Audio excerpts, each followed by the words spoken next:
I'd like to open this up to maybe Ritu first. If you can tell us a little bit about any specific policies to attract and retain women employees, specific returnee programs, initiatives that your company has taken up, and how that has actually benefited women in the workplace.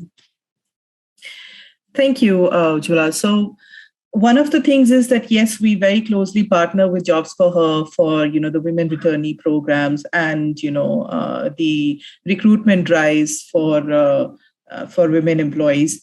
However, as an organization, I'll be very honest, we are very huge supporter of extremely gender neutral policies, because we feel that women don't need special treatment to be successful. They need a clear path to be successful. They are fully capable of being successful. All they need is, removing the barriers which could be caused because of their gender, possibly. One of the things when it comes to policies is that, even today, we have a lot of women who are not able to step out of their house or stay back till late, or prioritize their career because of their responsibilities on work front. And for that, what they need is flexibility, right? By flexibility, I mean not monitoring your login and log out timing, right? But instead focusing on the outcome that you deliver, right? And with that flexibility and trust, I think everyone, including women, can create wonders. So as an organization, and, because of COVID, all of us moved into a remote working environment. We did a thorough survey with our employees. And, like I said, NextGen is all about, we are a healthcare organization. So people's well-being is extremely crucial. That's what we work for, right? So our decisions are taken based on the voice of the employees. And we reached out to the employees, and based on what they asked, we have permanently moved into a work from anywhere model. Now, what that means is it's not remote working or work from home. It is not hybrid, because in hybrid, you are expected mandatorily to be available in the office for a few days. Here, you as an employee decide where you want to work from, because trust me, there are employees who say, I don't want to work from home, right? So if you want to log in at home, do that. If you want to book your desk using a very simple app, do that, come to work at office. Wherever you want to work from, it is your choice. And all that you need is clarity on the goals and the results you're expected to achieve. And that's about it. Now, along with that, obviously, there are a lot of interrelated policies and practices to enable people to be digitally connected, providing them tools for collaboration, helping them with the setup of a desk at home. So all of that enablement is done by the organization, given flexibility.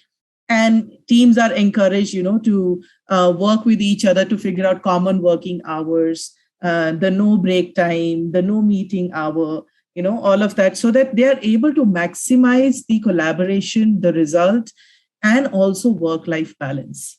So all of these factors, and, when we, I would also love to talk about the the sensitization we have done around it, because forming a policy is essential because it lays the ground, but how successfully that policy is implemented in the organization depends on the mindset.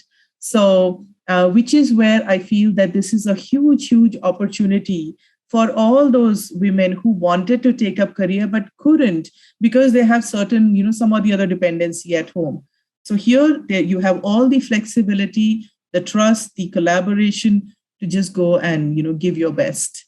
So I feel very proud of our organization for taking such a huge step, which is 100% based on trusting the employees with delivering the best results. And our performance in the last few years is a validation of how employees actually give their best when you trust them, right? So just wanted to call that out. And how this has impacted us as an organization is 40% of our leadership is women employees. And we also have representation in the board. These people, and I really want to iterate this, these people did not grow up the ladder because they were women, right? They did not stop from growing up the ladder because they were women. So that is a very telling statement. We need to create an environment where there is no blockage in your way, in your path, because of your gender, because of your race, because of your any other diverse background. So if you create a safe and inclusive space which lets you thrive, I think that's what NextGen focuses on. So that's all I wanted to say. Fantastic, Ritu. I think several points that you mentioned, that I had to actually make notes, because very clearly we keep saying new normal, but okay, before I go into Manu introduce herself, she's just joined us. Manu, are you here with us?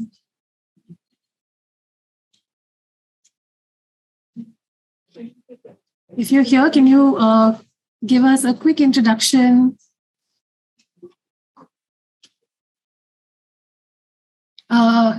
I think you're on mute. I think you might have to unmute.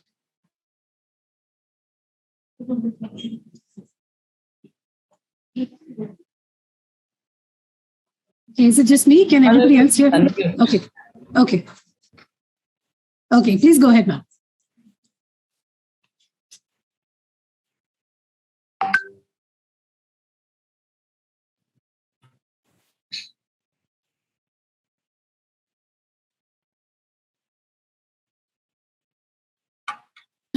No, I think we can't hear you yet. We're not able to hear you. Yeah, we are not. Yeah. Okay, we'll come back to you then. Yeah. Okay, sure. Ritu, again, coming back to where we left off. So plenty of points there from what you mentioned, right? But what stood out to me was the phrase work-life balance. I think we've been hearing this work-life balance thing for way too long now. And somewhere I feel like, should it be life-work balance? Why do we always put work first and, keep it aside from life? It's like we're leading two different, with two different personalities when we're working, and then when we're at home, we wear so many different hats. And this is inclusive of the men. I'm sure they do equal amounts of multitasking. So that was a great concept, right? Work from anywhere, which I think most of us did initially when the pandemic started. We were literally with the laptop, with the phone, wherever we were.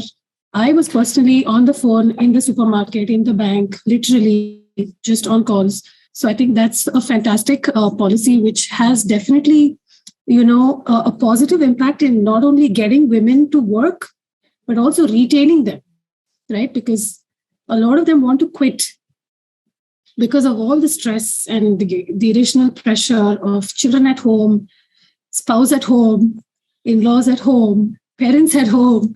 So it's like you rightly said, maybe I don't want to work from home anymore. I want to work in another place that gives me that space. So that's fantastic. I mean, this is what we need, I think, for the women of today at least. And I'm sure even the men will benefit from this. I'm sure they're all thanking themselves also that, one good thing from the pandemic is that it's opened up so many opportunities. So thank you for bringing that up.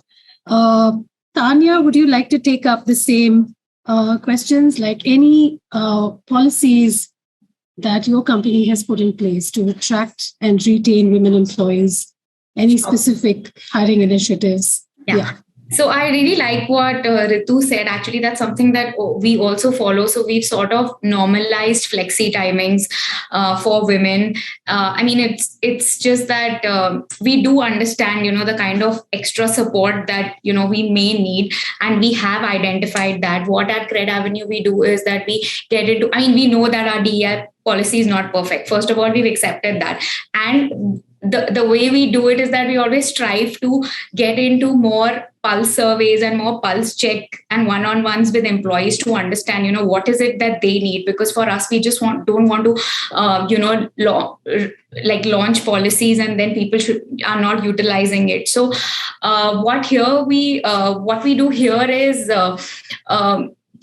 So we have something called as the no questions asked policy. It's basically a bucket wherein we try to put as many offerings as we can. So one of them is the relocation policy. So let's say if you, for whatever reason, maybe you're getting married and your husband is based out of another location. So what we've done is that there's a no questions asked policy wherein we will give you relocation irrespective of whether or not we have an office there. So we have employees who even moved to US and to Australia within the country, and we've made sure that they do not have to let go of their career ambitions or aspirations only because of a particular thing like this, that their spouse is based out of any other region. So that is one of the things we've done. We also have monthly women town halls, and a lot of our policies come as as a result of the conversation that we have during these town halls. So this is actually a safe space where everybody can come and talk about what are the kind of support that they need. So in the month of August, we had one of these where, we spoke about how childcare is becoming an issue, with COVID being there. We do not have schools. We have to get, nannies, etc. So and again, what we decided is that let's make a gender neutral policy, and we are paying all our employees 15,000 rupees per child, up to 2 children, for which is over and above their salary, is only for childcare reimbursement. So this goes towards your nanny expenses or your crèche expenses. So this is one of the things we're doing. We've also launched the period leave policy. This again was an outcome of the women's town hall that we had. So there are a lot of these things that we are doing. And in terms of hiring the diverse force, what we've done is that we've standardized our entire interview process in such a way that there are blind resumes that are going in, to the managers. We also have set a particular frame in terms of, to eliminate all sort of biases. There are only standard questions that you can ask all the candidates, because only that is the way that you're going to, actually evaluate them fairly. So let's say we have began this process of giving case studies, because it should not be, you cannot decide the future of a candidate only basis the fact that whether she's married or whether she's going to get married. So it's a strict no, and it's actually a big red flag if any of our interviewers ask these kind of questions. So we've actually institutionalized this entire process of standardizing our recruitment efforts to eliminate any kind of, diversity hiring biases. That's fantastic. I mean, this is all I can say, right? I need different adjectives now, because all your policies, initiatives, they're all very, very real. It's not something that happens at the top level and then it takes forever to either get approved or put into action, but these are very real and very immediately impacting, women in the workforce. I'm happy that you brought it up, because honestly, as a company, so Jobs for Her has seen so many companies like yours, right, who have women-friendly policies, which are now translating into family-friendly policies. It's not just about the women anymore. So it's about her ecosystem, it's about her surrounding, and it's amazing how this has panned out and worked out for everybody in the bargain. I love how you mentioned the standardized interviews, right? The blind resumes. And I think that has also been one feature that, if you've noticed, the gender decoder tool on Google actually prevents you from using any gender-based words either in your job description, when you're looking for a candidate, or when you're asking for applications. So Google actually provides you with neutral adjectives as an alternative to replace that. So if you say looking for strong, all these masculine sounding words, which actually put women off for some reason. I don't know why that happens, but we tend to stereotype a particular type of job, thinking that it's only for a man. And then we kind of devise our, the job description also in that way. And then we wonder why we don't have enough women applying to the jobs. So that's fantastic. Thank you so much for bringing that up, because it truly is a need of the hour, and it just helps to gauge a candidate based on their skills purely and nothing else. So that's fantastic. Can I ask Diana to please jump in and talk about what your company's been up to for women in the workforce? Yeah, thanks, Ujjwala. So I would say, like anything else in this business world or life, we have to work towards it, right? Diversity also doesn't come automatically, nor does recruiting for diversity within an organization. We have to see the needle move in this specific direction. We need to make conscious efforts. We need to have a plan. We need to establish, manage, and work towards it very consciously. So that is something which I think our organization has realized. And I would say that repetitive reminders and building it down as a culture is very important. So along with the process, we have the cultural impact made top down, where managers, owners are made aware of this change and also how they're going to benefit from it. Sometimes it doesn't come automatically. It is a culture which needs to get built. And in our business or organization, if you see, we want to make the diversity initiative very successful. We need to hire, of course, but we also want to create a transparent career path to positions in the leadership level also, so that the young generation who are joining, they should see their role models, and they should see how people are establishing, and they do have a career forward. They should not be giving up in the middle somewhere. So encouraging something like mentorship is it's a very sometimes underutilized tool, but it helps a lot, and sometimes these are very informal mentorships, making people available to them. So this is one conscious effort we have taken, where we have a kind of certain internal initiatives to have global involvement in networking. It's more like having sessions where across the, not just India, we have across the world people joining into sessions. And when you discuss and when you see how people of different races, etc., are facing the similar issues, you all have a common motive to come out of it, kind of. So this is something which has helped. And many of you have talked about the culture of building a culture of trust, which is, I would say, so essential. And it's also to promote a culture of equality along with that. So, of course, allowing for flexible work hours for all our employees, and not just women, it is for all employees, because somebody's wife is there who will need the help from these guys.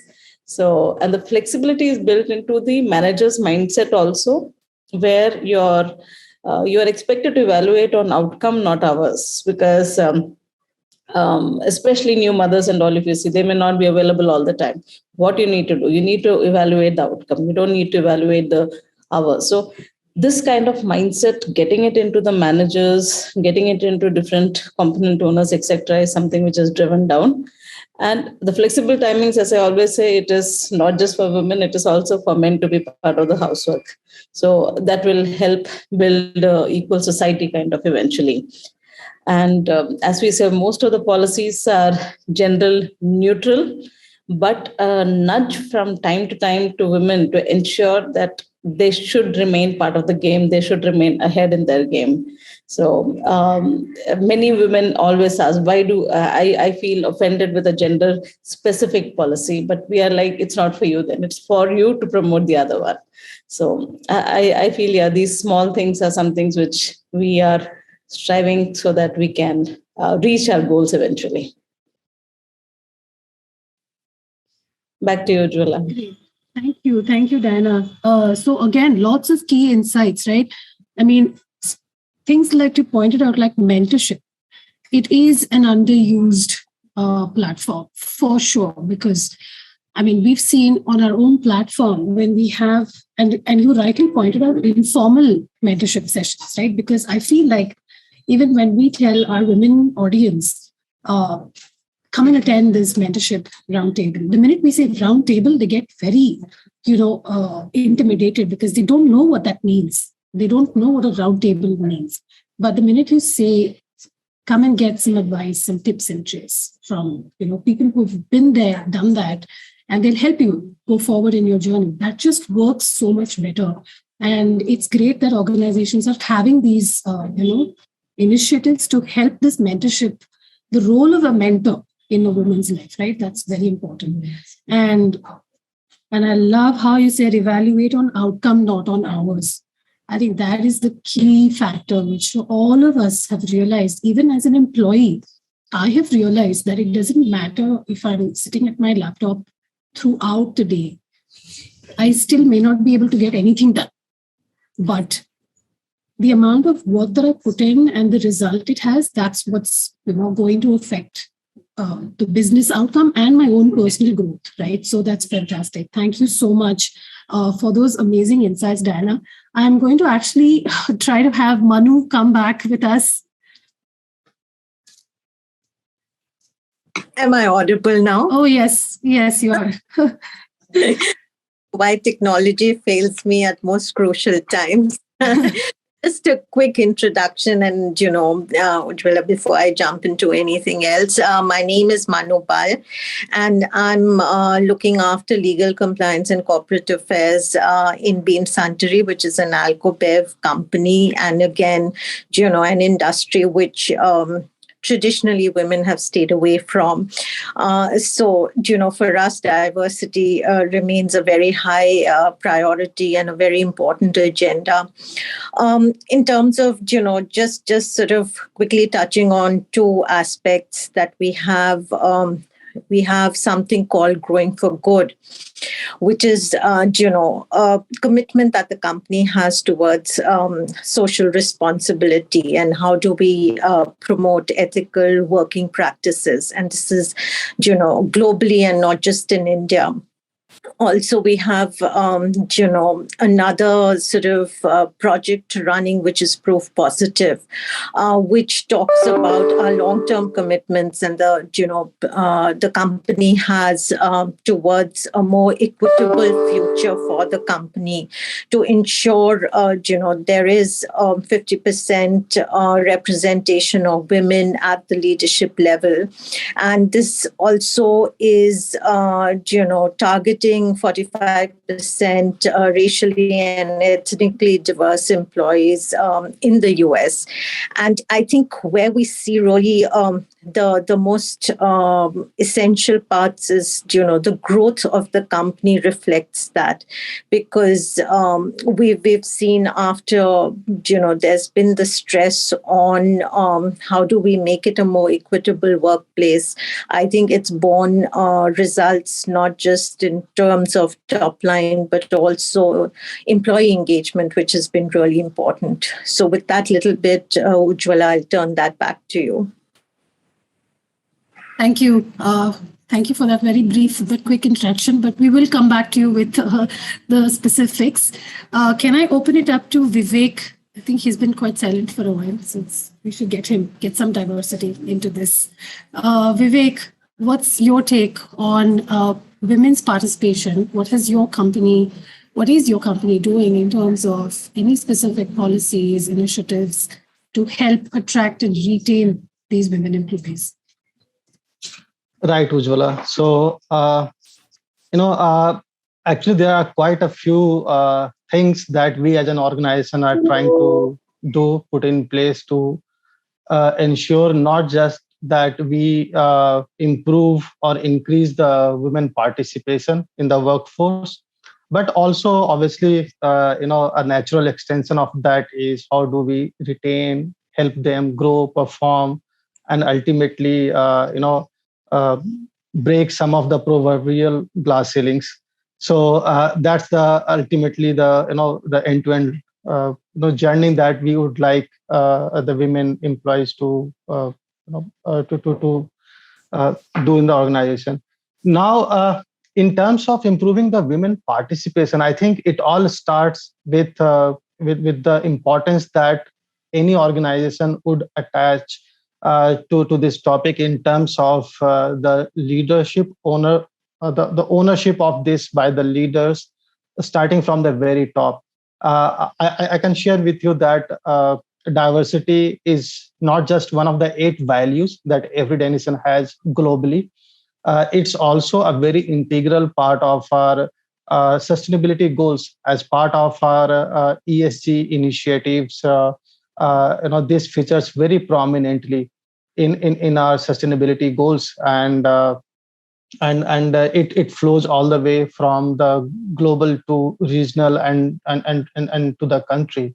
So every organization would have a different type of tools for making strategy and deployment. We at every Dennison have something called OGSM, which is nothing but objective, goal, strategy, and measures. So this forms a very important part of our organization OGSMs. So it helps in having a higher mind share from the leaders, mind share from the managers, and ultimately it percolates to each and every level of the organization. Now we have put certain initiatives in place, starting from the point of hiring to really promote and increase the participation level. We have created a differential referral bonus over and above what's the typical bonus amount would be if any referral results in a successful conversion of a referral to actual offer,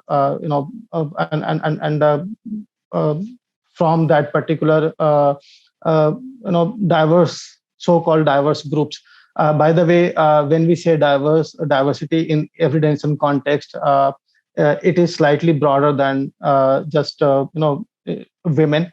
It forms the majority of the definition, but we also promote PWD, which means people with disabilities, and also LGBTQ+.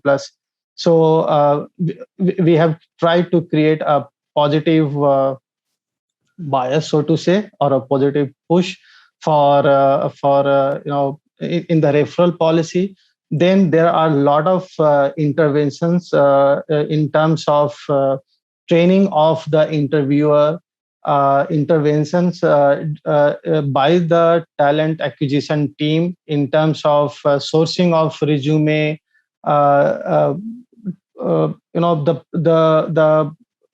the screening of resume at every level of interviews.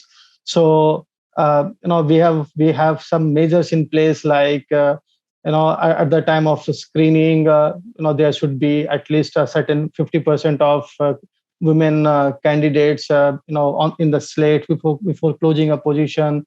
On the interviewer side, there has to be at least a qualified women candidate for every director or above open position. Then we have very specific targets. Being a manufacturing company, it's the most difficult functions to make an impact are sales and operations. And operations, and having women on the shop floor is, I'm not saying 5 years back this might have been more difficult, but nowadays obviously many things are happening, but still we have a ground to cover. So again, very targeted intervention for sales and operations function. So these are some of the initiatives that we have taken at the time of recruitment to ensure that we improve the women participation in the workforce. Back to you, Ujjwala. Thank you, Vivek. I think how you stressed on the fact that more. This is proof, right? There are more women in leadership positions. This panel is proof, because I think 10 years back this would be filled with men, and the fact that we're giving women opportunities to rise, I think that is a great first step. And the fact that we're doing things within the organization to keep them from quitting and to keep them rising within the organization instead of looking elsewhere for another opportunity, that's fantastic. I think we're going in the right direction. And a lot of interesting points that you brought out, but the one that stands out to me is the training of the interviewer. I think from a jobs for her perspective, right? We've always told women, this is how you need to behave in an interview. This is all the questions that you need to, be prepared for. This is what you will be asked. But we've never told them what to ask. We've never told them that you can ask. Like, the interview needs to be two-way. You can't just train a candidate to be ready to answer questions, but you also need to tell them how to ask, because I think it's as important for the candidate to know everything about the company before they take up an offer. And that's great because the training of the interviewer then helps, right? Because you're sensitizing them to what women go through. Maybe they've returned after a break and you ask them, like somebody pointed out very clearly, keep those questions out of the loop, because that doesn't matter. When somebody is ready to come back to work, they will. And there's no point in asking them why you took the break and why you're ready to come back. So I think that's like a step in the right direction. Thank you for those comments, Vivek. Can I have Naomi jump into the conversation and tell us a little bit about what Taylor and Francis Group is doing for women in the workforce? Yeah, Taylor and Francis is interesting because we're in a bit of an opposite dynamic where majority of our workforce globally is women. So we have about 60% of our workforce globally that are women, and that carries to all levels as well.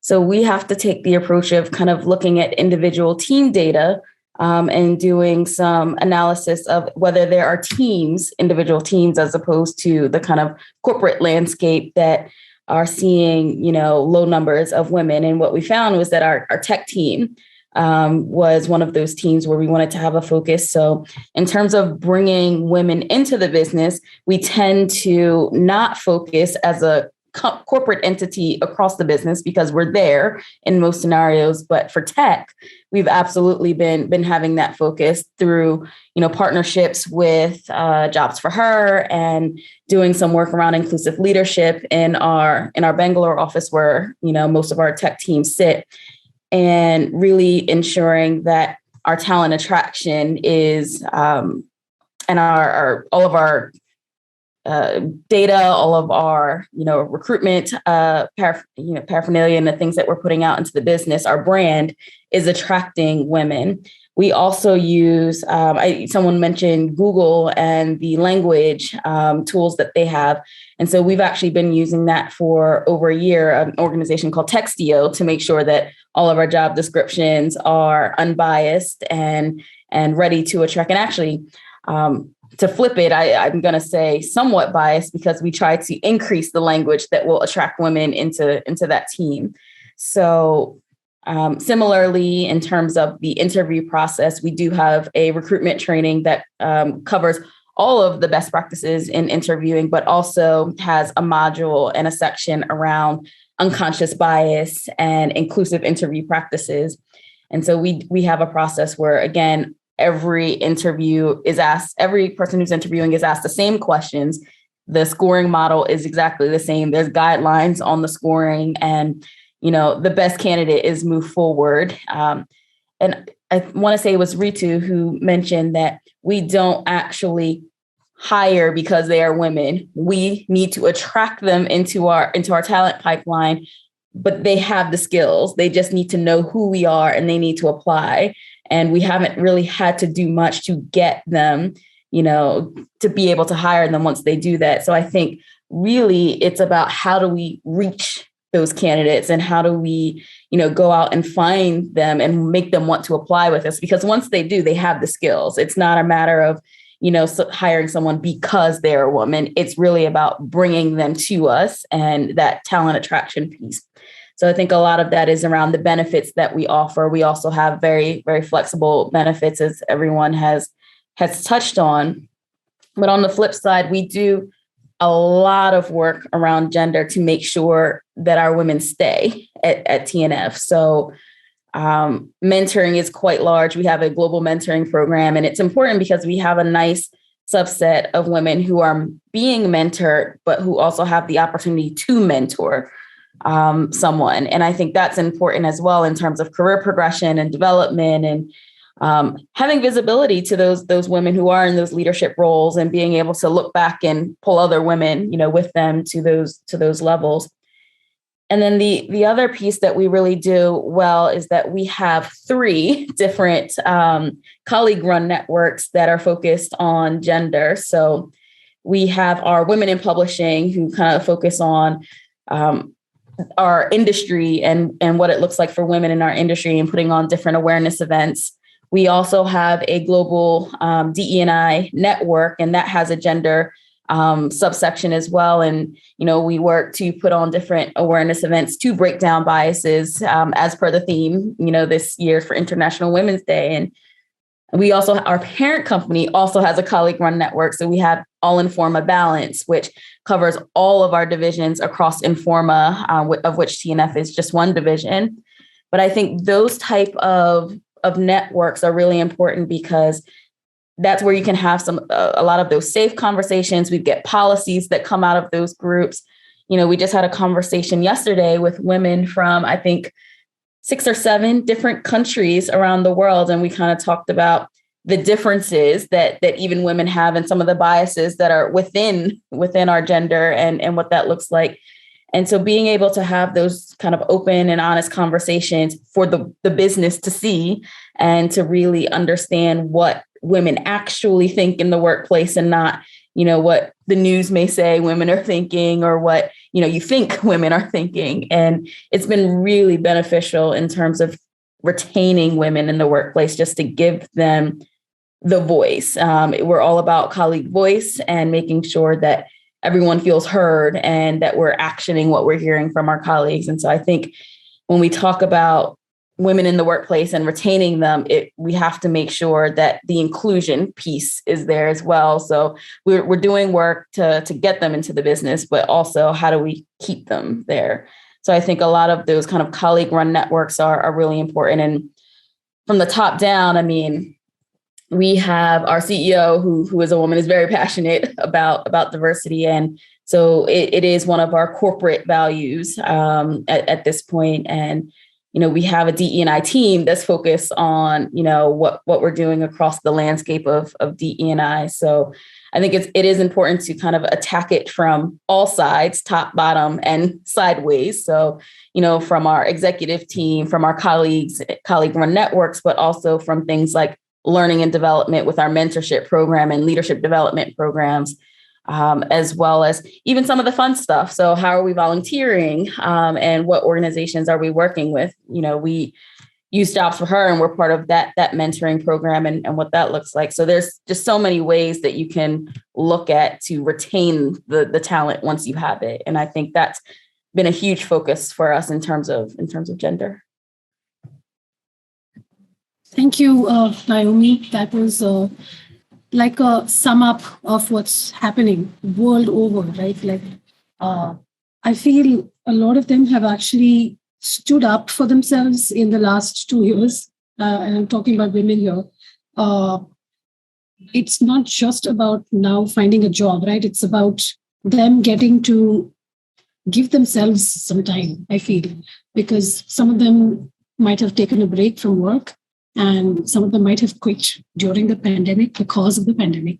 So several questions in the minds of women, especially when it comes to leadership roles, right? Let's say a woman has taken a break for 5 years, but she has a prior experience of maybe 10 plus. But when she comes back, would you look at her as a woman returnee, or would you look at her as a senior woman? Who's ready to take up that role. So I'd like to set this context because a lot of companies, as we know, have returnee programs, right, for women, specific curated programs to help these women return to work to make a smooth transition. But we also have L&D programs. We have leadership development programs, right? So how then would your company talking about performance of women, increasing women performance, right? let's talk about an initiative that your company has taken that has been very successful in increasing the number of women in leadership at the workplace, right? So you can talk about any specific L&D programs, any specific leadership development programs that you have, put in place that has actually helped. I'd like to have Debadutta actually go for this. Right. Thanks, Ujjwala. So, as you have rightly mentioned that, the study has shown that 1 out of 3 women, they either, choose to leave their career in between or they downshift their career. So we have introduced a program called Work 2.0. So as part of that program, we are relaunching those women who would like to, has left the career in between and they want to rejoin. So we are running this program since last 3 years, and we have successfully onboarded many of them. And it's really wonderful to see, how they are upskilling themselves or how they are contributing. And it is eventually helping the organization to grow. So it is a win-win situation. And it's really wonderful to see, right, those women who have joined probably 3 years back, after upskilling, they are right now leading from the front. They are managing a team. They are directly interacting with the clients. So we have multiple programs for, women leadership development. One of that I would like to mention, which is we have formed a women leadership group that some of you have mentioned here. As part of that group, we gather all the women leaders together. We meet them quarterly and we discuss about different agendas, right? And then we have come up with a mentorship program where every woman leader is given responsibilities to mentor or, ally with this group of women employees and, to upskill them or to help them to grow in their career. Another program that I would like to mention here, like all of you have mentioned about flexibility at the workplace, right? So what happened when the pandemic has started? It was not easy for any of us. So it has thrown a lot of challenges towards us. One of the challenges, like all of us have started working virtually, right? So 90% of our time goes over the call, right? And then we get 10% or 20% of our time to sit and do actual work. So that was putting a lot of pressure on people, because the work-life balance was compromised there. So and we at the organization level also have seen this kind of problems. So we have come up with a policy called low call or no call Wednesday. So we want, 1 day in a week, at least people should not be part of the call. Rather, they should have the peace of mind and they can, think about how to approach their work, if there is any other way to approach, or if they can think through differently, or if whatever they want to do. So this is something we have introduced. We have multiple women leadership development program which we called Empower and Enable, right? So as part of that program, maybe people who have joined in the entry level, they have taken that leadership role. They are managing people. So these are the program that is going on. Another interesting thing that I want to mention about JIFFY, JIFFY has taken a social initiative where we are collaborating with another organization, which is actually run by physically and economically disabled women, right? So they create small products, okay? They make it and we buy those products. And then we use it as, in different events and all, we use it as giveaways, right? In India and international. So this is how we are also trying to increase the women participation and, their performance in the organization. Back to you, Ujjwala. That's fantastic. That's fantastic. I think, like I said, right, the pandemic has opened up. Of course, it's been a disaster for the world, but it has opened up so many other opportunities that we've thankfully picked up and, scaled up to our advantage. And which is why we're all here, right, discussing about all these amazing initiatives. In the interest of time, I'd like to have Manu Bal jump in and talk about a little bit about what Deep Suntory is doing to attract, retain, and kind of empower women in the workplace? Thanks, Ujjwala. I think, I sort of, what Beam Suntory is doing resonates with what most other speakers spoke about. The training programs, training for hiring managers, having the right policies in place, having mentorship, ensuring that you do have the scope for women to return after taking a break. How do you ensure you enable and have them ready to take on larger challenges? And one of the sort of critical parts that we've looked at is to ensure that the D&I focus is there on every leader's goal sheet.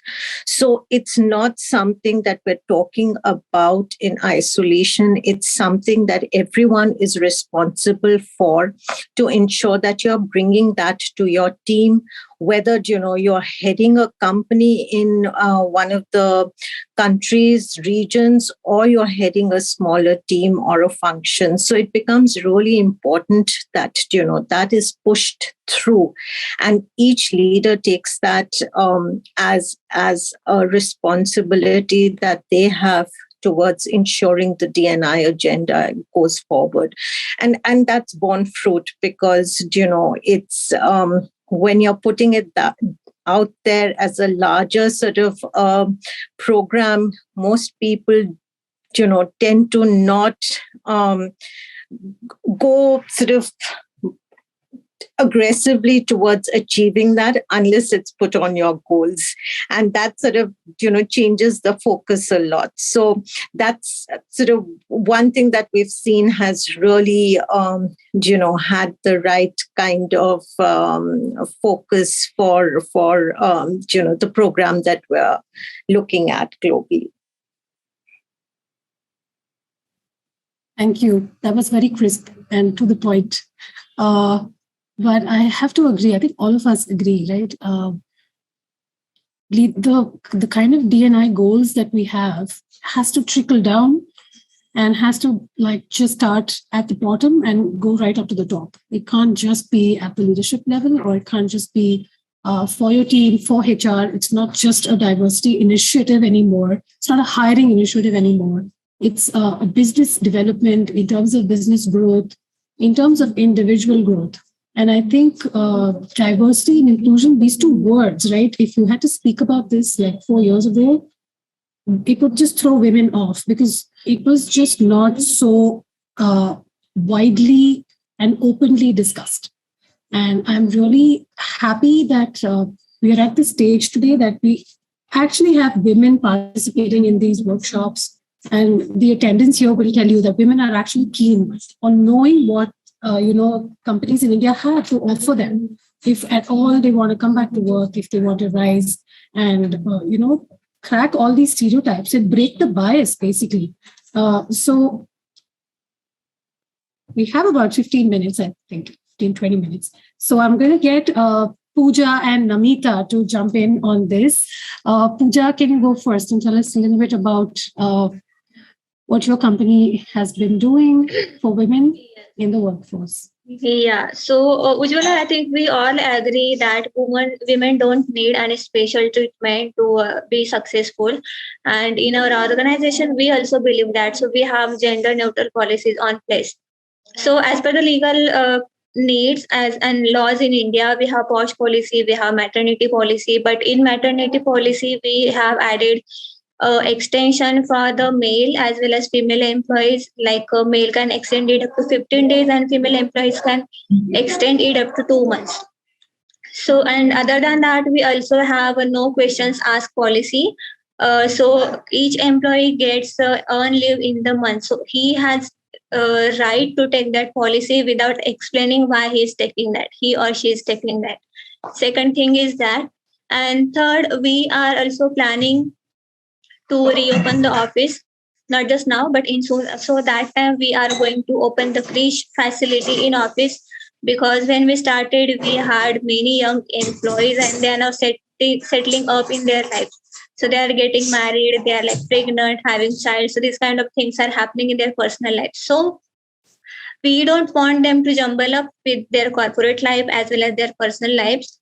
That's why this is the reason we extended reopening office, because management thinks that they should have some more time to adjust between their personal life as well as corporate.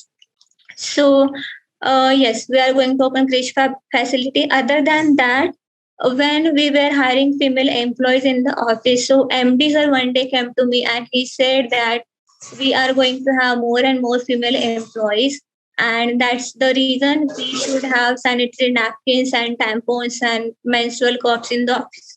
So he's being the male and he's being the most senior person in the organization. He came himself to me and he said this thing. So we also have that facility in our office.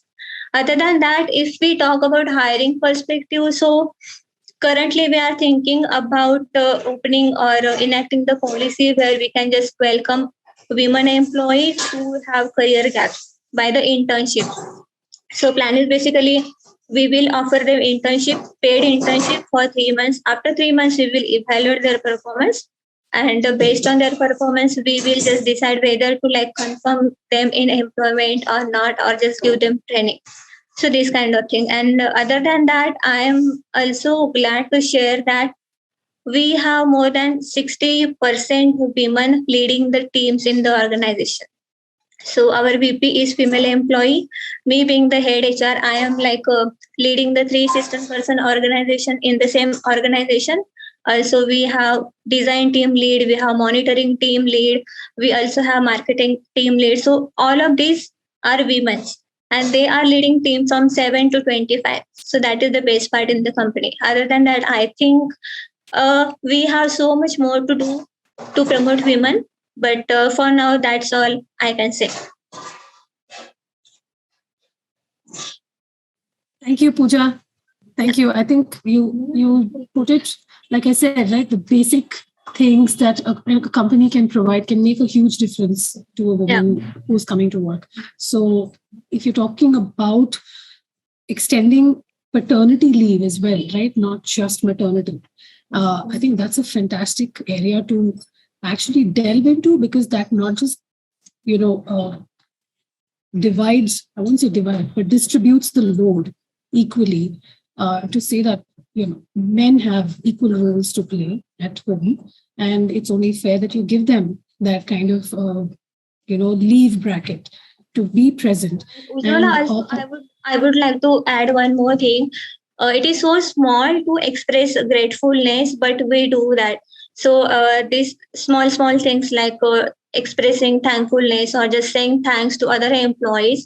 So this thing result as in company, we currently have culture where women think that male employees are hero and male employees think that women are Wonder Women.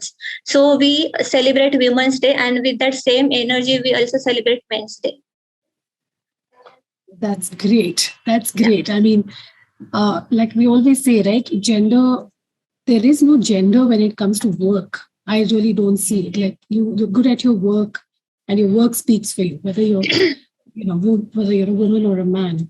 And, Sheryl Sandberg, I don't know if all of you have heard this, but she said that one day we won't have women leaders. We'll just have leaders. Stop calling them women leaders. Just normalize it. A woman can be a leader, right? So that's fantastic. I think we have time just for Namita and me to go at this. Namita, please, can we hear from you?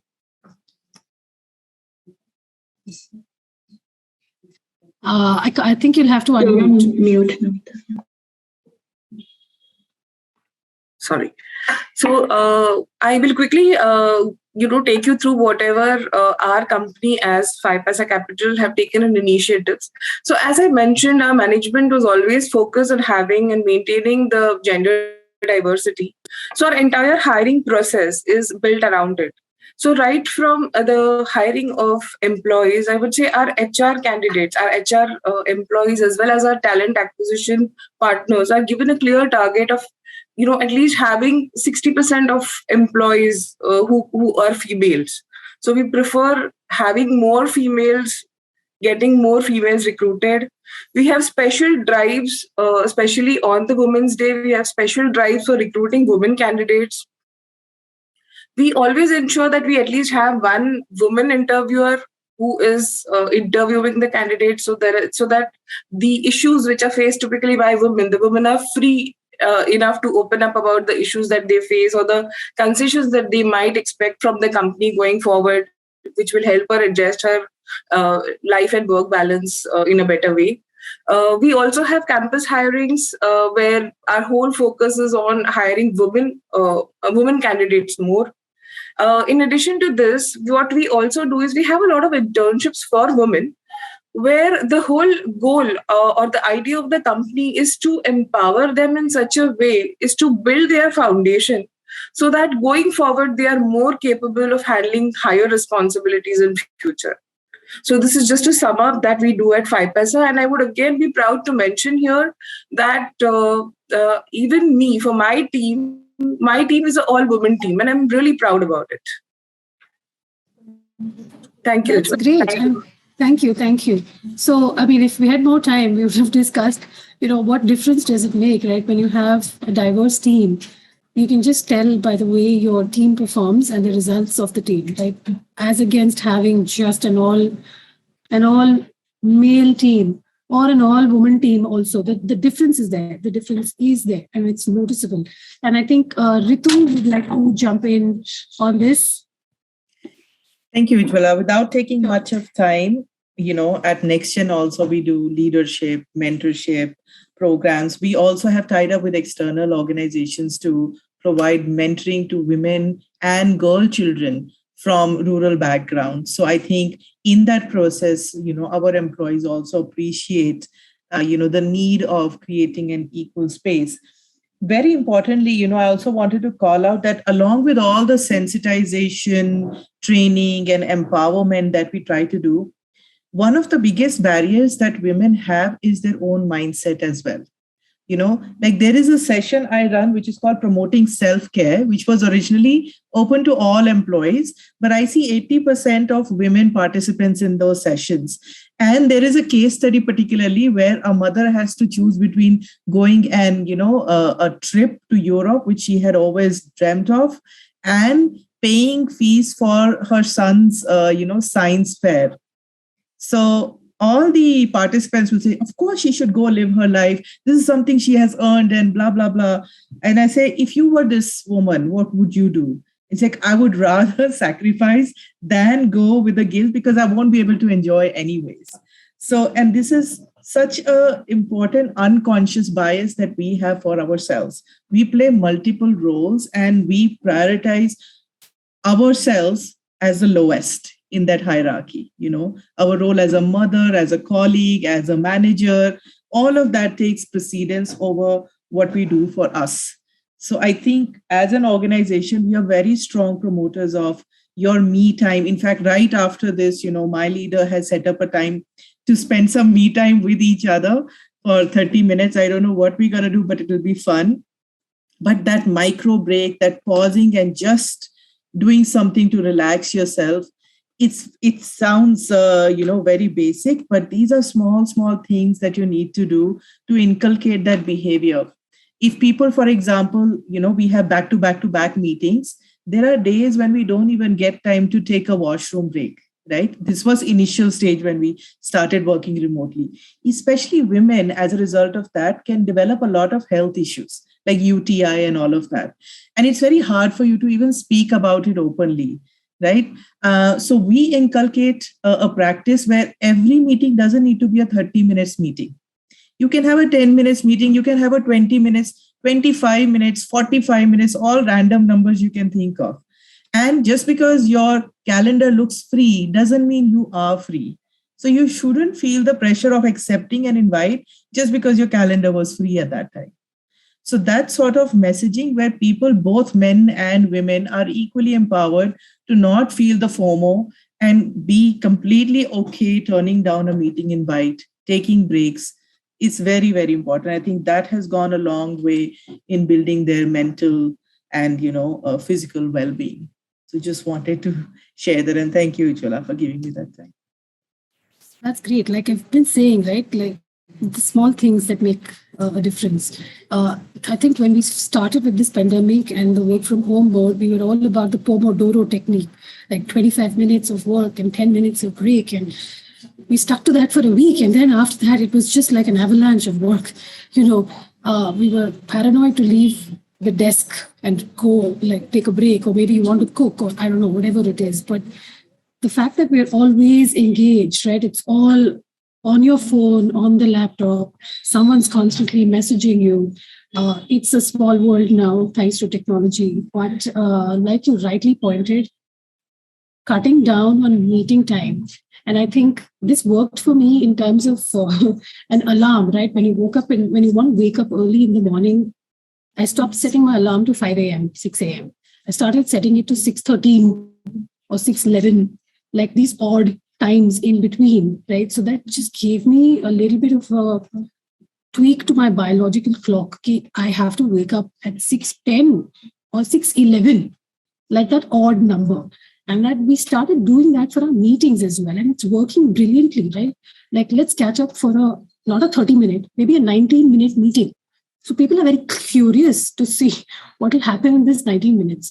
So we end up talking informally, but we get a lot of work done. So I think that camaraderie is very important when we're dealing with high pressure situations. So thank you for bringing that up, Ritu. I think it's all what we've all going. I think I'm sure all of you all are going through the same at the moment. We're trying to attend like different meetings. There are different people sitting in different parts of the world that you connect to at different time zones. So me time definitely is essential. So thanks for bringing that up. I think I'm going to bring in Neetu now. She's been very quietly nodding and sipping water. Yes, thanks, Ujjwala. Yeah, sure. All right, cool. So yeah, I think my experience has been, I've been on this DE&I journey from the last 1 year, right? And last year we put this group together in our organization, and we thought that we'll work like a think tank within the organization, and we'll think about how do we approach DE&I, right? We didn't want to follow some template and a list of things that we have to do and get it done with.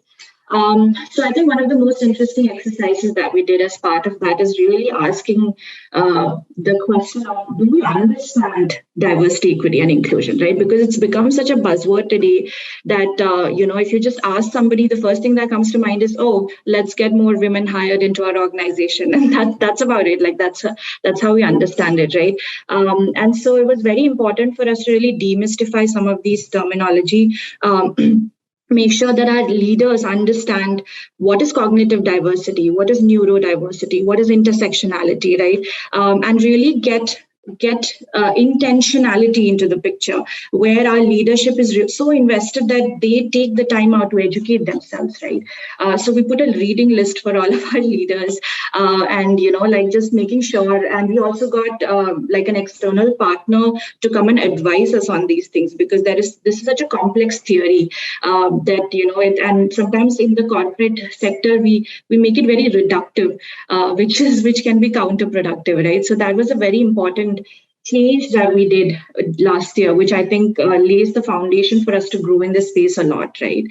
The second thing is, I think really bringing, I think it was Daina who mentioned this, bringing inclusion to the forefront of this conversation, because intersectionality is a very, very big reality today. Like, my gender identity is just one part of my identity, right? Like, I could be defined more importantly by my mental health situation, for example, or, or something like that, or my racial identity, or whatever it is. So I think just being able to understand that is very important. So how we went about our diversity and inclusion policies that we've come up with is through pulse surveys, like asking people about their individual experiences, and not trying to, and looking at that data from multiple different lenses, right? Whether, if you're a married individual, or if you are a parent, or you're living in with someone, or whatever is your lifestyle choice as well, does that really change the equation at all, right? To try and understand how the experiences could be very different, and our policies are rooted in that, right? So be it like, cool off leaves, or having very good mental health support facility where you could call up a therapist and we facilitate that, things like that, for example, right? Or the work from anywhere policy that we have. The third thing that was very important for us was that we didn't want to go through this from a very siloed perspective. I think many of you brought this up. There shouldn't be something that is a priority for the HR teams and an afterthought for all the other teams, right? So the council that we put together, it has leaders from all the different functions in our organization, so that we're thinking about the different unique challenges that are there on the ground that people might be facing, and they can represent that, right? I think that was very important for us to have that as the base. And last but not the least, I think the most important thing that we thought about was that we have to run policies that we're really good at, right? So we believe that if we believe that we're good problem solvers and that that we have the right skill sets for it, we should, and we also believe that that's something that we can teach others, then let's not stop people from how some of our job descriptions have you need to have 100 years of experience and a PhD in mathematics or a computer science engineering degree.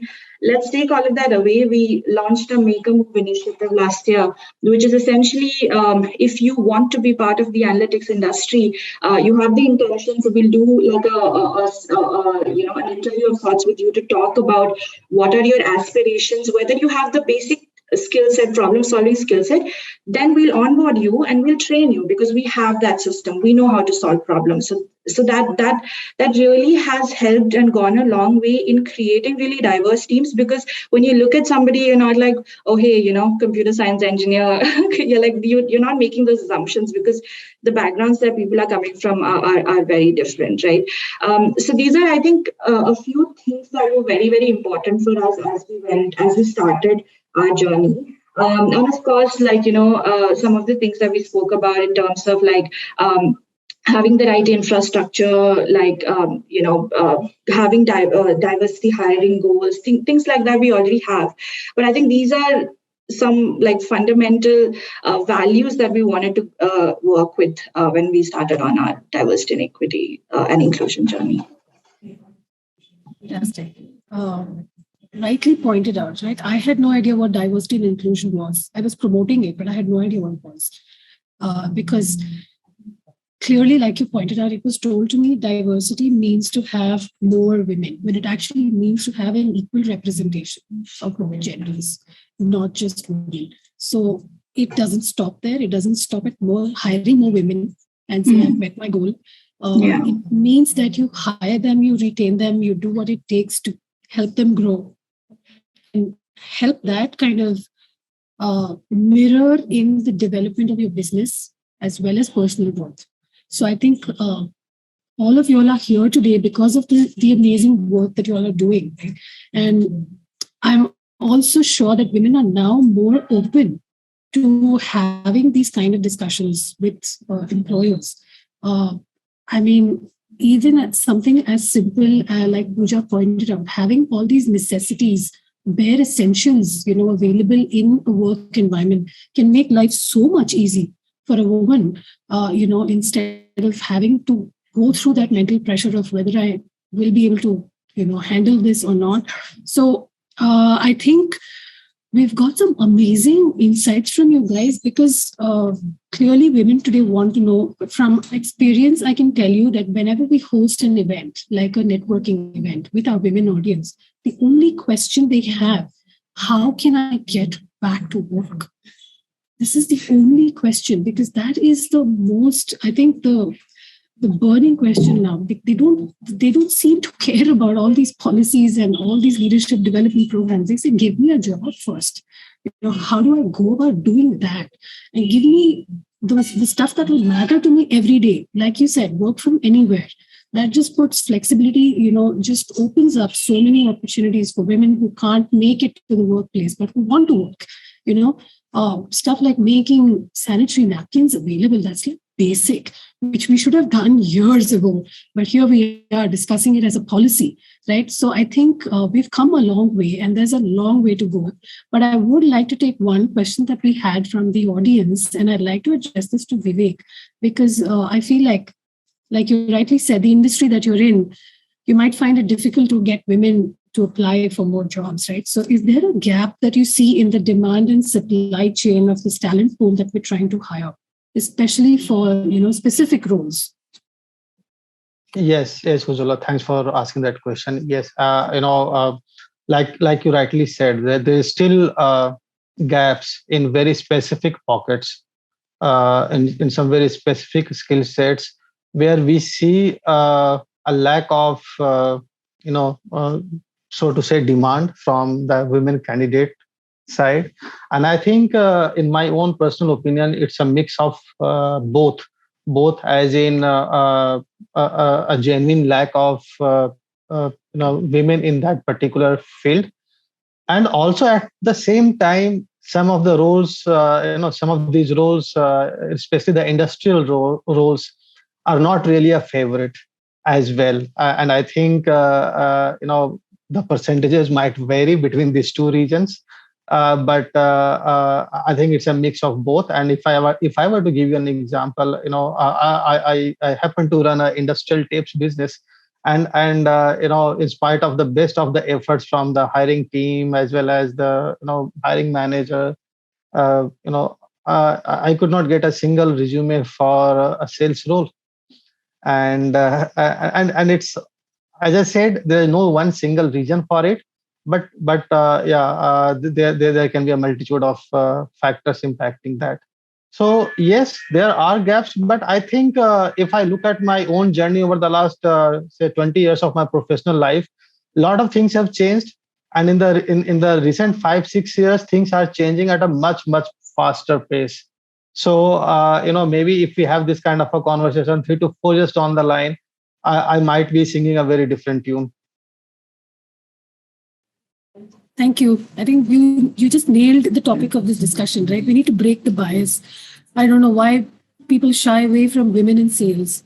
I don't know why women shy away from from applying to these opportunities, because we've set this whole benchmark that sales can only be done by men forever now. Like if you have to hire for sales roles, we face the challenge in our own, organization when we look out for women. I mean, we are open to hiring women, right? But it's difficult to change that mindset first. Like somebody rightly pointed out, it has to come from within the woman herself, right? Unless she's confident that she can take up that role and, prove it to herself, not to anyone else, that I can handle this role. So I feel like you said, maybe 3 to 4 years down the line, we will see not to bridge the gap, but at least a slightly smaller gap that we see right now.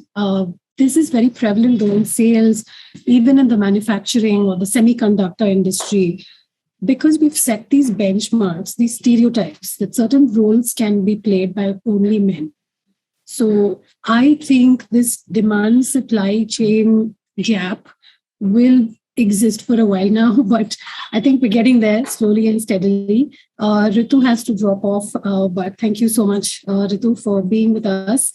It was amazing to hear, and I'm hoping all the participants here are listening in. We do have couple of more questions, and I think I'm going to address it to everybody, whoever wishes to take it up, right? What challenges have you faced in hiring women in leadership positions in your organization, right? So despite having these policies, how do you convince a woman it's okay to apply, it's okay to upskill and get into that position first, right? From my experience, I've seen that women will not apply to a position unless they are at least 90% fit for that role. Yeah. They will not apply because they'll say, I don't possess these number 4, number 5, number 6 skills, and I won't apply because they feel like they're not qualified for it. But unfortunately, if you look at the men, they will go ahead and apply for it anyway. They say, I fit number 1 and 2 and I will apply. And they will get that job. Because I think that's the mindset we're talking about. So any personal experiences that any of you have faced in, closing leadership positions at work? Anyone can take this up. Anyone. I will just say we actually have a clause on all of our job postings that say we know the perfect candidate doesn't exist, and we encourage people to apply even if they don't have everything that's listed there. And our recruitment team has been doing a good job of trying to get our hiring managers to reduce the number of our job postings have gotten shorter, which is good because, when you have this massive list of, needs that you have, you start to look for a unicorn that doesn't exist. So on one hand, we've tried to shorten, the bullets of desired skills, traits, all of that. But we also then added that clause to our postings just to say, we know that you may not have everything, but come and talk to us because you might still be our person. And I think that's important just in terms of setting the tone that we will train you, we will, provide you the learning, and we do want you to come and talk to us because oftentimes, let's say we didn't hire you for that job, but there's another job, over in that other team that you'd be suitable for. So I think even just setting the tone of when you post a job is really good in that regard. And just internally, my own experience is that our leaders will encourage anyone who can do the job. And, when I was going into this role that I'm doing now, I wasn't going to apply. And I think there's a sense of imposter syndrome that women often have. And sometimes you just need your leaders who are, across the business to say, what in the world are you thinking? Get it together and go apply for this job. And, we have a good round of leaders who do that. So I think that's the responsibility of our leaders, when people are right at the cusp of being able to move into a leadership role, to encourage them to do so. So that's definitely a leadership imperative that we need to kind of promote and push within our organizations. Thank you, Naomi. That's great, right? That's a great start to just tell people that we're here to train you. You don't have to be perfect to land the job. You can, it's a process, right? Even if you land the job, there will be more upskilling to do. There will be more learning. There will be growth. So that's fantastic. Any closing comments from all of you, actually, to end the session? Daina, would you like to go? Yeah, sure. One point, of course, which for this immediate question for women, they want to be perfectly fit, or they want to, at least to apply itself, they want to feel, yes, I am a kind of at least 90% and above, and which deters a lot of applications itself. So one is, be it on the manager side and be it on the application side, both, there change has to come from both the ends, where go ahead, take that risk, go maximum what you won't get the job, that's it, but at least try for it. So that change has to come in women, which I see a lot in the guys. Even if you see now in the industry with so much hopping around going, it's mainly the guys and mainly the young guys going around. The girls are still not sure whether I am fit for that one or not. And second thing, I remember one of my boss once told, if there is a lady coming back after maternity leave, take her. She will be dedicated, committed. She knows how to keep her timings. She will deliver. So those are such great skill sets which come with becoming a mother. So come back to work, and people also should accept them back. And I think just to add to what Daina is saying, I think it's also important to really evangelize some of these success stories that have happened as well, right? Like if you've had, like in my case, for example, I took a break in my career and then started my journey on analytics in the analytics world, right? And I was quickly able to reach the leadership position. So I feel it's on me to really talk about that journey a lot, so that encourages other people to really take that risk, like you said, Daina, and and grab opportunities that are actually out there for you. Yeah. Perfect. Pooja? I was actually thinking about my starting experience in this organization. Basically, I joined this company in 2019 when I was just holding experience of 1.5 years as a junior officer. And I was one of the youngest member of the team of 20 employees in HRD. So from manufacturing, I just moved to the Mumbai, and this IT organization I joined as the first HR executive who had responsibility to set up end-to-end HR SAP-based departments. So that time I felt like I was feeling burden of so many responsibilities and expectation from the management. But then I just thought that I'll just dive into water and I'll just learn to swim. And eventually I did that. And in this journey, our MD sir, Mr. James, and our employees also helped me a lot. So I'm really grateful for that. And I think women, and not just women, everyone needs to think that they can do whatever they want. Superb. Like both of you all said, right? Neetu and Pooja, we ourselves are role models. We don't need to look at mentors. Like people need to look at your own growth and see that this can be done, right? Like all of us have started somewhere. We didn't start with 100% knowledge, or we didn't start like nailing our job description the minute we joined. We've all learned and we've all grown. And I think you guys are the role models. Like whoever is in the office, they need to look up and find inspiration everywhere, right? Namita?